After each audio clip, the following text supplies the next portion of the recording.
Tesla Model 3 production shuts down for 4 to 5 days. San Francisco. Tesla has temporarily suspended its Model 3 assembly line in what the company said on Monday was a planned production pause, as the automaker continues to face challenges ramping up its new sedan. It was the second time since February that Tesla has temporarily shut down its production line for the Model 3 at its Fremont, California, plant.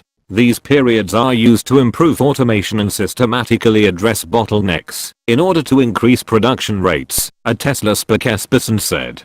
BuzzFeed, which first reported the news, said workers were expected to use vacation days or stay home without pay during the 4 to 5 day production pause. After delaying production of its Model 3 sedan, Tesla is now trying to catch up to a target of building 2,500 vehicles per week by the end of the second quarter. Problems within its heavily roboticized assembly line have complicated those efforts. On Friday, Musk acknowledged for the first time that he had over-relied on automation in the Model 3 assembly line, a stunning concession from Tesla's leader, who has previously scoffed at competitors' manufacturing prowess and bragged about creating an alien dreadnought within the Fremont factory by 2018. His new message: humans are underrated. Shares of Tesla were down 3% on Monday, pressured by Musk's acknowledgement, a report alleging that Tesla undercounted worker injuries, which the company denies, and an amended lawsuit originally filed last year that alleges Musk misled investors about Model 3 production.